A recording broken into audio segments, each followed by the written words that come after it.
Hi there, Massy here for this month's version of Tips, Tools and Strategies, coming to you from beautiful Bali. If you haven't subscribed, go down to subscribe. But the other thing is, if you want to do a really awesome workshop called Overcome Self-Imposed Limitations, check out the details down below. You can get access to that.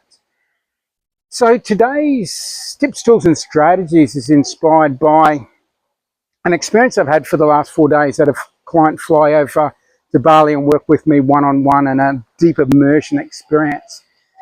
And one of the particular things we were working on, because this client had some experiences with anxiety and that creating issues around the gut and that sort of stuff.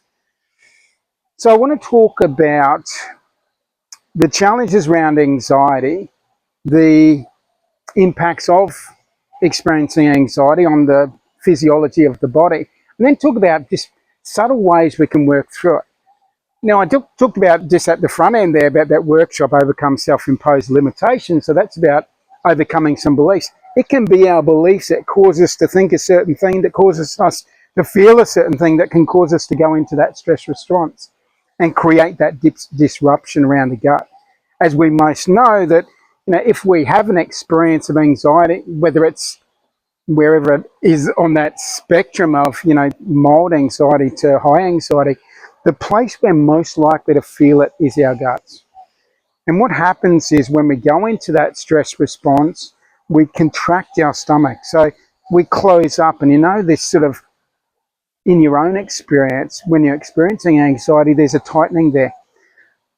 The challenge with that tightening is you're sort of compressing and tightening the diaphragm. So the diaphragm's not being able to use to get, good amount of oxygen into the lungs.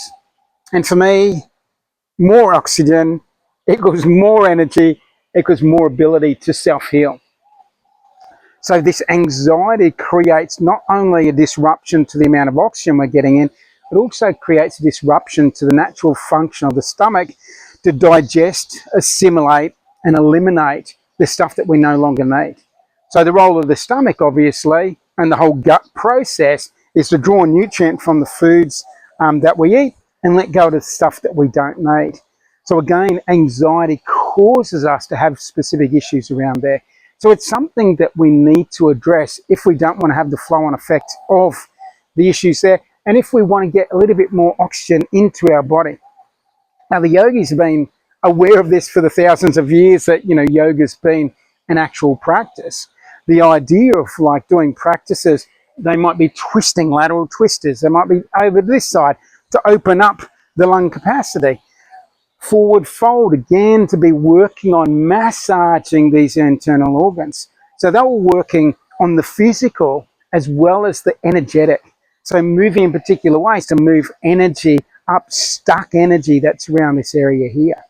So one of the very basic things, and the basic tip tool strategy for today, is diaphragmatic breathing. Because what I think is, if we spend a lot of time in anxiety and this tension here, we affect the elasticity of the diaphragm, because the diaphragm is purely designed to, expand and contract with our breath to create that vacuum in the lungs to draw more air, more oxygen into our lungs. So if we have an experience of anxiety, we need to practice exercising that stomach. So it might be that, on the in-breath, we let our stomach expand a little bit. It's all right to be a little bit of a fatty if we're using it, expansion of the diaphragm to bring more oxygen into our lungs. And on our out-breath, it contracts back towards the spine. So very basic technique to work on overcoming the disruptive effect of anxiety can be just diaphragmatic breathing. And it might be easy to put your hands on your stomach and you feel as you draw your breath in, the stomach expands out. That's the diaphragm pushing out, creating the vacuum to pull air into the lungs.